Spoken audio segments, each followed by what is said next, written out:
Good evening viewers. आज हम अपने स्टूडेंट्स, होम्योपैथिक स्टूडेंट्स जो हैं, बडिंग होम्योपैथ्स हैं और जो फ्रेश डॉक्टर्स हैं, आज का जो हमारा वीडियो आ रहा है वो स्पेशली उन लोगों के लिए है।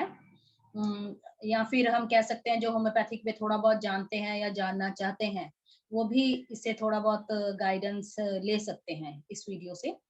और आज हम बात किसी डिजीज के बारे में नहीं करेंगे। आज हम बात कर रहे हैं एसिड ग्रुप। जो हमारे होम्योपैथी में काफी पूरा एसिड ग्रुप की जितनी भी मेडिसिन हैं हम लोग यूज करते हैं, उसके बारे में जो बेसिक है, हम सारी मेडिसिन उसको नहीं कर रहे, यहाँ पे बता रहे, उसको डिस्कस कर रहे। हम सिर्फ उनका जो बेस है कि एसिड्स को हम कैसे यूज कर सकते हैं या उसके बारे में कैसे उसका बेसिक नॉलेज जो है उसके बारे में हम जानने की, वही डिस्कस करने की कोशिश करेंगे। जितना मुझे समझ आई है, जितना मैं जानती हूँ, मैं वही आपके साथ शेयर करूंगी।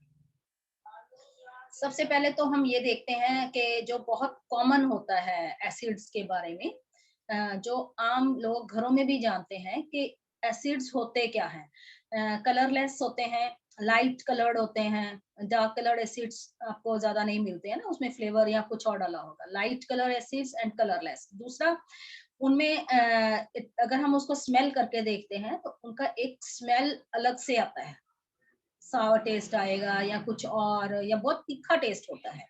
एसिड का एक स्मेल करने पे भी आपको पता लगता है कि ये स्मेली भी है और इनका एक टेस्ट भी डिफरेंट आता है उनका। और ये नेचर में काफी करोसिव रहते हैं। अगर हम घरों में जो लोग यूज करते हैं, जिनके घरों में मदर्स या ग्रैंड पेरेंट्स या हम हमारी मेड्स अगर एसिड यूज करती हैं, अगर वो ध्यान से देखें कि एसिड अगर हमारा बॉटल खुल के फ्लोर पर गिरता है तो वहां से वो फ्लोर रफ हो जाता है। और अगर जितना टाइम वो ज्यादा एसिड वहां पे फ्लोर पे रहता है, वो सीमेंट को भी खत्म करने लग जाता है, खाने लग जाता है सीमेंट को। हमारा जो वहां पे मार्बल है या चिप्स है या जो भी हमारा फ्लोर, जिस चीज का भी फ्लोर है, वो रफ होके वो बाहर दिखने लग जाता है। और अगर पुरानी पिक्चर्स में बच्चों ने या हमारे जो फ्रेशर्स हैं उन्होंने देखा होगा, तो एक मूवी में बहुत ही कॉमन डायलॉग, बड़ा हिट डायलॉग था, मुंगेम्बो खुश हुआ। उसमें क्या होता था, एसिड टैंक है, सल्फ्यूरिक एसिड का एसिड टैंक होता था। तो उसमें वो कोई भी अगर उनको नहीं अच्छा लगता था पर्सन, या उनके राइवल्स होते थे या किसी को मारना होता था, तो वो उसमें डबोते थे। उससे क्या हो रहा था, इंसान धीरे धीरे स्किन से शुरू होके इसके अंदर तक, बॉडी के सारे पार्ट्स तक वो गल जाते हैं और आपका प्रूफ नहीं रहता था। तो वो बहुत ही गलत इशू था।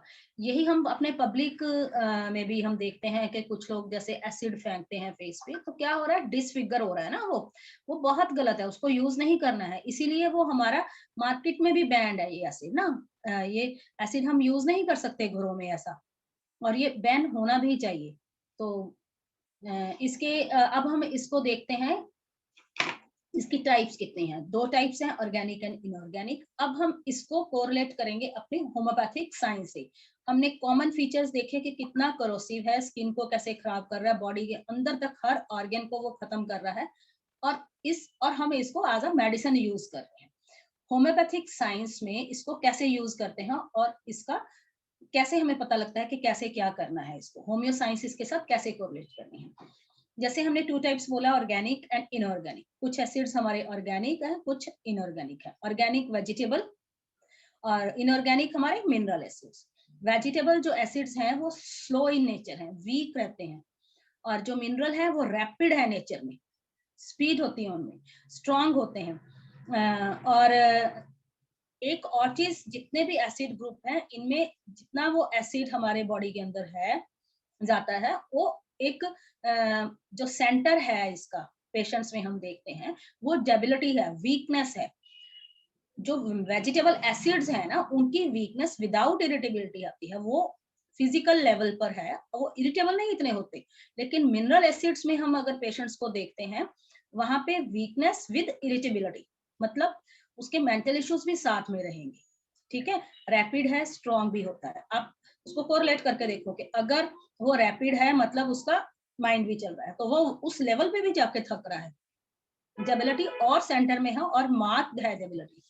अब इसका हम ये देखते हैं कि जितने एसिड्स हैं, हम अपने होम्योपैथी में हर मेडिकल साइंस में अब जब भी कोई मेडिसिन देखते हैं तो हम ये देखते हैं कि इस मेडिसिन का स्फीयर ऑफ एक्शन कहाँ होता है। हमने ये देखा कॉमनली, अगर देखते हैं कि ये इतना करोसिव है कि ये हर चीज को अंदर ही अंदर खत्म कर रहा होता है एसिड, तो मेडिकल साइंस में भी जब हम मेडिसिन बनाते हैं तो उसमें भी यही सिम्टम हमको देखेंगे। अगर इसमें हम देखते हैं स्फीयर ऑफ एक्शन एसिड्स का, तो सबसे पहले स्किन लो, म्यूकस मेम्ब्रेन पे भी आता है। जैसे स्किन में बहुत सारे एसिड्स हम यूज करते हैं, है ना। म्यूकस मेम्ब्रेन में हम कुछ जितने भी इश्यूज म्यूकस मेम्ब्रेन के, हम उसमें भी एसिड्स को यूज कर रहे हैं। ग्लैंडुलर इश्यूज भी आ रहे हैं, ब्लड इश्यूज भी हम पिक कर रहे हैं, सेरिब्रोस्पाइनल भी कर रहे हैं, जीआईटी पे भी वर्क कर रहा है और बोन्स पे भी। मतलब आपका शुरू से लेके बाहर से लेके अंदर तक की हर चीज पे एसिड यूज हम कर सकते हैं। और अब इसका हम डायथसिस देखेंगे। डायथसिस इसका क्या है, हेमरेजिक डायथसिस है। अब डायथसिस में भी देखो वेजिटेबल और मिनरल। वेजिटेबल में ये पैसिव ब्लीडिंग मतलब वीनस ब्लड लॉस रहता है। मिनरल्स में क्या है, एक्टिव ब्लीडिंग है, मतलब आर्टीरियल ब्लड लॉस रहेगा। ठीक है, ये तो बात हुई हमारे डायथसिस की। अब अगर हम इसके मियाजम्स, वैसे मैं I am personally weak in miasm, फिर भी जो मैं जानती हूँ अगर इतना करोसिव है नेचर में तो ये सिफिलिटिक होगा। ठीक है, लेकिन हमारा वेजिटेबल जो है ये थोड़ा वीक होता है, इतना स्ट्रांग नहीं रहता, तो वहां पे साइकोटिक और ट्यूबरक्लोज। ठीक है, कुछ एसिड्स की बात कर रही हूँ। थर्मल इश्यूज अगर हम देखते हैं, चिल्ली होते हैं, except fluoric acid and picric acid. हमेशा ध्यान में रखना, चिल्ली है ऑलमोस्ट सभी except fluoric acid and picric acid. इसके अलावा हम लोकेशन देखते हैं, जब भी कोई मेडिसिन हम करते हैं होम्योपैथी में देखते हैं तो हमें लोकेशंस पता होती है ना, कि ये मेडिसिन किस तरफ यूज होती है या कौन सा इसका लोकेशन है। अगर हम एसिड्स की लोकेशंस हम देखते हैं तो वो राइट साइडेड है मेनली। कुछ वेजिटेबल एसिड्स हैं जो लेफ्टी हैं, otherwise all are right sided. एक और चीज इसमें मैं बताती हूँ। चलिए पहले हम कॉन्स्टिट्यूशन की बात करते हैं, जो बॉडी इसका स्टेटस है वो क्या है। लीन, थिन, ये शोल्डर स्टूप और ओल्ड लुक रहती है। अब सेंटर में इसके डेबिलिटी है, मतलब वीक है, तभी वो चीजें हमें देखने को मिलती है। हर चीज देखो, कोरिलेट करके देखो, हर चीज एक दूसरे से जुड़ी होती है। ठीक है, एंशियंट टाइम मतलब पुराने जमाने में अगर ब्लीडिंग किसी को बहुत ज्यादा होती थी ना, तो उसमें वो लोग क्या करते थे, एक कपड़े को सिट्रिक एसिड में भिगो लेते थे और उसको ऊपर रख देते थे ताकि वो ब्लीडिंग रुक जाए। जैसे यहाँ से कट हुआ और ब्लड लॉस बहुत ज्यादा हो रहा है, कपड़े को सिट्रिक एसिड में भिगोया और वो कपड़ा फटाफट यहाँ पे रख दिया ताकि वो ब्लड लॉस कम हो। उस समय में मेडिसिन पे इतना बिलीव नहीं करा जाता था, एक नेचुरल प्रोसेस से ही हील करते थे बॉडी को। तो ये देखो कि क्या है, उसमें डेबिलिटी आ रही है, लॉस हो रहा है, डायथसिस हेमरेजिक था, तभी वो सिट्रिक एसिड में डुबो के उसको करते थे ताकि वो रुक जाए और पेशेंट बच जाए। ये तो हुई हम इन शॉर्ट एसिड्स के बारे में बात, जो इसका बेसिक हमने जाना है। अलग अलग एसिड्स अगर हम करेंगे तो वो बहुत ही लेंथी हो जाएगा टॉपिक, और स्पून फीडिंग में इतना विश्वास मत रखो, खुद भी थोड़ा सा करना शुरू करो। मैं सिर्फ आपको बेसिक्स क्लियर करा रही हूँ। अब सबसे इम्पोर्टेंट जो अक्सर हमारे स्टूडेंट्स या फ्रेश डॉक्टर्स हमसे बात करते हैं कि हम हर मेडिसिन को दूसरी मेडिसिन से जो क्लोजेस्ट आती है उसका कंपैरिजन क्या होता है। एसिड्स का भी हम कंपैरिजन करेंगे, कंपैरिजन का बेस होना चाहिए हमारा।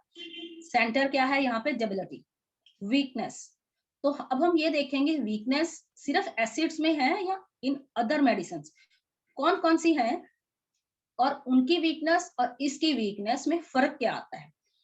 अब देखो एसिड्स में जो वीकनेस आती है वो आती कहाँ से, डेबिलिटी मार्क्ड है, वो आती कहाँ से है, वो क्या हो रही है, ओवर एक्टिव इरिटेबिलिटी, मतलब यूज हो रहा है उसका, फिजिकल यूज कह लो या इरिटेबिलिटी है ना। जैसे पिक्रिक एसिड में माइंड बहुत तेज चलता है ना, ऐसे ही उसका यूज हो रहा है, ओवर एक्टिविटी है और इरिटेबिलिटी है, उसके बाद आपको वीकनेस आ रही है, तब है एसिड यूज करते हैं। अब अदर एमडीज पिक करते हैं, सिंकोना, उसमें भी डेबिलिटी मार्क्ड है, लेकिन कब, फ्रॉम लॉस ऑफ ब्लड। ठीक है, अब आर्सेनिक में भी है, उसमें क्या है ओवर टैक्सिंग ऑफ मसल्स, जैसे हम पहाड़ों पे चढ़ते हैं ना तो हमारे ये जो काफ मसल्स होते हैं वो बहुत सख्त हो जाते हैं, उस समय arsenic is very good remedy. और भी कुछ हैं लेकिन हम अगर डेबिलिटी को पिक करते हैं और ओवर टैक्सिंग ऑफ मसल्स है तो arsenic is very good remedy. Phosphorus is another remedy जिसमें डेबिलिटी है, कहाँ है, नर्वस डेबिलिटी है, वहां पे कहाँ से आ रही है वो इशू हमने देखना होता है, इसका बेस क्या है, कॉकुलस में है, फ्रॉम लॉस ऑफ स्लीप, दोस्त इकट्ठे हुए सोए नहीं एक दो दिन ढंग से तो हम थक जाते हैं, उस समय हमें एसिड नहीं देखना है, उस समय क्या है कॉकुलस, बेस देखो उसका रीजन देखो। अब है एक सेलेनियम, ये है यहाँ पे सेक्सुअल डेबिलिटी, ठीक है, जितनी मुझे याद आ रही है, जितना मुझे जल्दी जल्दी याद आया तो मैंने आपके साथ शेयर करा, हो सकता है दो चार रेमेडीज और हों, ठीक है, थैंक यू। नेक्स्ट हम जल्दी ही किसी और टॉपिक पे हम अपने स्टूडेंट्स और फ्रेश डॉक्टर्स के लिए लेके आएंगे। Till then bye bye.